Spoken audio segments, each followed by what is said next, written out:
විශේෂ කරලා කියවිච්ච එකක් මේක මං හිතනවා මෙතන ඉන්න අඩුම ගානේ 10 15 දෙනෙක් හරි මේක කරයි කියලා. ඒ නිසා මේක කරපන්. මම බොහෝ දුරට දිගටමත් මේක ඉස්සරහට අනික් ක්ලාස් වල හරි පවා කියයි. ඒ ඉස්සර මම කියනකොට කිව්වේ TV phone computer love scene කියලා තමයි පටන් ගත්තේ. හැබැයි ඒ දවස්වල ඇත්තම කතන්දරේ ක්ලාස් එකේ කිසිම එකෙක් අතේ ෆෝන් තිබුණේ නැහැ.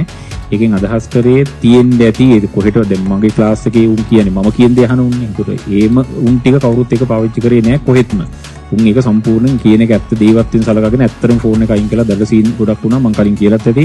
අර තාත්තා ඩුබායි ඉඳගෙන ගෙනාව ෆෝන් එක කීමව කතන්දරයක් කියවේ ඒක දිස්ත්‍රික්කේ පළවෙනියක් උනා. ඒකින් සුදේ කියලා මම කලින් කතා කරානේ. ඒක කිව්වෝ ඒ නිකන් කතාවක්. එතකොට ඒ දවස්වල සම්පූර්ණ කියන්නේ ඕක දැන් ඒක හරියන්නේ නැහැ නේ. දැන් ෆෝන් එක අයින් කරපන් කියන වැඩක් කරන්න බෑ. මෙන්න මේ දේ දැන් කරපන්. මේක කරපන් මේක කියන්න හේතුව මට මතක නැහැ මේකෙදිත් මම කියුණාද කොහෙද? අර 8 සැරයක් ගහපු එකා ඉන්නවා කියලා ඌ ගැන මට මතක නැහැ මම කිව්වේ. මම දැන් කීප එක කිව්වා මම මේක බර කරලා මට කියවුන්නේ නැහැ.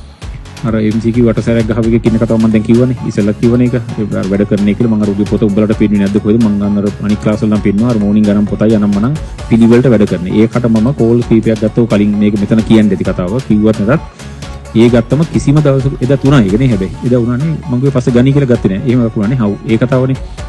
ඒක දැන් කරනදී අපිත් කරමුකෝ. මොකාගෙන් හරි කමන්නේ හොඳ දෙයක් ගන්න පුළුවන් නම් හොඳයිනේ. ඒක කරන්නේ මේ ඊයේ පෙරේද ගත්තට පස්සේ මේක 6ට විතර තමයි කෝල් එක ගත්තේ. 6ට විතර කෝල් එක ගත්තේ ඒක ඒ ආය අහන්නෙත් නෑ මහල වැඩන්නේ නෑ. මොකද මේක වැඩ කරන කිසිම වෙලාවක ඩිවයිස් එකක් ළඟ තියාගන්නේ නෑ. උඹලා මේක කරපන්. මම මේකට යෝජනාව හදලා දෙන්නම්. හදලා දුන්නම ඒක කරපන්. උඹලා කරන්න ඕන උදේ 5ට හරි 6ට හරි කීපන්කෝ කීයට හරි ඕන දැන් වැඩ පටන් ගන්නවා. වැඩ පටන් ගන්නකොට ලියපන් ඉස්සලා අද දවසේ කරන්න යන වැඩ ටික හිතපන්. අර ඩිස්කෂන් එකයි මේ නෝට් එකයි මේකයි ගණන් ටික. ඒ ලියලා උඹලා තීරණය කරපළා කැමති වෙලාව. එක්ක දවල් 12. නැත්තම් හවස 4 කීපන්කෝ නැත්තම් ඉන්නම බැරනම් 8 9 හරි කමන්නේ. කීය හරි වෙලාවක් දාගෙන මේ වෙලාවට තමයි ෆෝන් එක අතර ගන්න කිව්වේ. අර හිතලා ඒක ස්ථිර කරගෙන 12ම කියපන් හරි 8 ඉඳන් 12. හදන්න 12ට ගන්න කියලා ඉතින් සම්පූර්ණ ෆෝන් එක අයින් කරපන්. ෆෝන් එක අයින් කරලා කිසිම හේතුවක් නිසා අයින් නොගෙන අර වැඩ ටික කරපන්. ඊට පස්සේ ෆෝන් එක ගනින්. ඒ අරගෙන උඹලා තීරණය කරපන් පැයක් දෙන්නේ දෙකක් දෙන්නේ විනාඩි 15ද 20ද කියලා.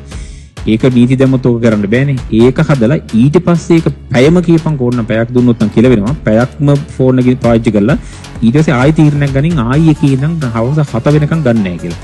ඒක තමන්ම කොලේක ලියලා මොන හේතුවෙන්වත් ගන්න නැහැ කියලා කරපන්. අරුව ඒක කරනවා. ඕක මට හදිසියවත් ඕක හොඳ රෑන්ක් එකකට ගියාවොත් තමයි මට ඕක අගේ කර කියවෙන්න පුළුවන්. දිගටම අවුරුද්දක් දෙකක් විතර ඒ තරමට මේක ප්ලෑන් කරලා කරනවා. මේක කොහොමද ෆෝන් එක ආන්සර් කරන්නේ නැහැ. එක දවසයි දැන්ට ෆෝන් එක ආන්සර් කරේ කොළඹ සැසිප් එකේදී මම ගන්නකොට එදා ඌ ෆෝන් එක ආන්සර් මම ඒතක ඇයි උඹ ගත්තේ දැන් කියලා. ඒ වෙලාවේ නම් ඌ ඕන වෙලාවකට ඇත්තටම ගත්තේ. මම අර නමක් ලියන්න කියලා මම කිව්වද කොහෙද ඒ වෙලාවේ ක්ලාස් එකකට යන්න යන ගමන්ද පේපර් එක ලියන්න නිසා ෆෝන් එක දාගෙන යන්න ගත්තා කියලා කිව්වා. ඒතකොට තමයි ආන්සර් කරේ. ගත්තෙම නෑ. එදා මම මෙහිදිත් කිව්වනේ. ආයෙ ගත්තේ රෑ වෙලාව. සිරා කතාවත් ඒක ඊයේ පෙරේද ගත්තා. ගත්තේ නේ ඒත් රෑ වෙලා ගත්තේ. ඒ නිසා ඒක මාර ක්‍රමයක්. ඒක මගේ අතින් කියවුනෙත් නෑනේ හරියට. ඒක මාර ක්‍රමයක්. තව එකක් කියන්න තියෙනවා. මට හොඳට මතකයි ඒක මම කලින් කියලා තියෙනවා. මේකෙන් මට ඒක අර කොහොමද දැන් ඔහොම කිව්වට වැඩන්නේ නේ. බර කරලා කිව්වොත් තමයි තොපියෝ කරන්නේ.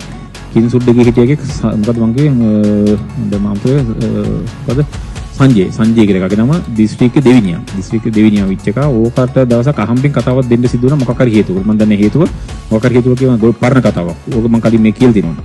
ඌ කිව්වා කවදාවත් මට අතිවිශේෂ එකයි.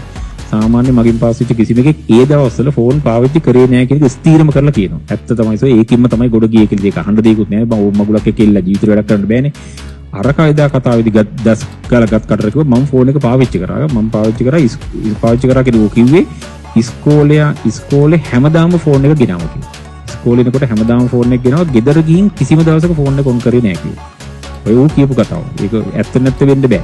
ඇත්තටම ඌ කිව්වේ නැත්නම් ඒකත් අරකට නොකිය ඉන්නවනේ. ඒකයි කියපු දේ හරියට පිළිවෙල කරලා ඇති. ඌ නීතියක් වගේ හදාගෙන ඇති මෙහෙමයි ඉස්සර මමත් ඔක් කරනවා. මම කරනවා කියන්නේ මගේ විශේෂ නීතියක් තියෙනවා. දැන් නම් ඒක නෑ. දැන් කොයි බිලින් පස්සේ ඒක උනේම නෑ. කොහොමත් උනේ නෑ. මොකද්ද නීතිය? මට මේ ෆෝන් එකේ තිබ්බට මට ෆෝන් ගෙදර තියෙනවනේ. ඒ තියෙන කිසිම ෆෝන් එකක් මම උදේට ඔන් කරන්නේ නෑ. මම වැඩ කරන්නේ උදේ වරුවේ. ඒ කියන්නේ මට මේ රෑඩ් වැඩ කරන්න බෑ කොහොමද මගේ තියෙන ඒක උරු නෑ ඉතින් ඉඳන් මම උදේ කොහොමත් උදේ නැගිටිනවා. මට ඒක හැමදාම ඔටෝමැටිකලි කීයට නිදාගත්තත් උදේ 4ට අනිවාර්යෙන් ඇහැන සයිස් එකක් තියෙනවා දැන්. ඒ නැගිට්ටම කිසිම දවසක ඉස්සර මම ෆෝන් එක ඔන් කරන්නෙම නෑ. ඔය ඔන් වෙච්ච අවස්ථා 3 4 5ක් තිබුණා. ඒ ඔය මැච් වගේක් තිබිලා ඔය ස්කෝ එක බලා ගන්න ඕන කමට ඔන් කරලා මම ඒ දවස්වල ක්ලාස් වල කරන අද මගේ ඇති මේ කුඩා හැබැයි වැඩක් කෙරුණෙත් නෑ කියලා. අර කොල්ලොත් ඒක කරාම ඒක ලස්සනට මැච් කරන එක කරා මරුවට. සිරාවටමත් ඒක කරා. දිගටම පළවෙනි එන්නේ හේතුවත් ඒකනේ. ඔය පළවෙනි විච්ච හැම එකාම මට සිරාවටම ෂුවර් කියන්නේ. මම කියන එක නෝන්ඩි මට මම නිසාමයි කියලා මට කියන්න පුළුවන්. යකෝ සිරාවට හැම එකාම මට මතක හැම එකම කිව්වොත් එක එක ගණන් කරලා මට කියන්න පුළුවන් ඒ ඕන වෙලාවක මේ සැරේ එක බලපන් අර කොළ ටික නැත්තම් ඕක එක වෙන්නේ නැහැ සිරාවට. ඇත්ත කතාව ඒ වැඩේ පොඩි වැඩක් නෙවෙයි. එන ලිස්ට් එකක් ගහලා ඌ යාළුවෝ දෙන්නේ කොහොම වෙන්නේ ඕක විශේෂ අවස්ථාවක්. ඊට කලින් අර ඩුබායි කතාව එක කොහොමත් එහෙමම. මේ එක ගත්තොත් එහෙම දිග්ගට මෙහෙම. ඒක මං කියේ කොහොමද ගැලපෙන්නේ මට මොන ඕන්ඩි වෙනවා. නමුත් ඕකේ මම සිවුම්ම සතුට වෙනවා අනිවාර්යෙන්ම මම මේ කියපු දේ නිසා තමයි උනේ කියලා. ඒක කරවම මමත් ඉස්සර ඕක ඇවිල්ලා කියනවා මෙන්න මෙහෙමයි මේක උනා කියලා. ඒක දැන් පුළුවන් නම් මේ මොහොතේ ඕක ඇඟට ගනින් දෙනවා ඇත්ත තමයි කියන්නේ කියලා. අයින් කරන්න එපා. දැන් අයින් කරන්න ෆෝන් එක අයින් කරන්න යන්න එපා. උකට පිස්සු වැඩි. දැන් බෑනේ ඕක කරන්න. ඕක කරන්නත් බෑ. පාවිච්චි නොකරන ඉන්න එකේ කියනවනම් ඒක කරන්න යන්න එපා. ඒක කොහොමත් හොඳයි. කරන්න තියෙන හොඳම දේ තමන්ම වෙලාවක් දාගන්න. ඒක හොඳට ගැට තියෙනවා නම් හවස 6ට දාගන්න. උදේ නැගිටම හවස 6 වෙනකම්ම ගන්න නැහැ කියලා. ඊට පස්සේ ඇත්තට ෆෝන් එක ටිකක් පාවිච්චි කරලා ආයෙත් කියනවා ආයෙ ගන්න මේ වෙලාවට කියලා තීරණය කරපන්. මොන විදිහින්වත් ඔය මැසේජ් එනේව ළඟ කිසිම දෙයක් තියන්න එපා. මම දැන් මේ මොහොතේ දැන් අද දැන් මං ගිහිල්ලා දැන් අද මට පේපර් දෙකක් හදන්න තියෙනවා. ඒ දෙක හදන්න මම දැන් අද කොහොමත් මගේ මේසේ උඩ හදන්න බෑ. හේතුව පට්ට අවුල් වෙලා තියෙන මට දැන් ඒක අස් කරගන්න තව මාසයක්වත් යනවා. ඒ මාස ඡන්දේ දවස්වල නිවාඩු තිබෙනවා.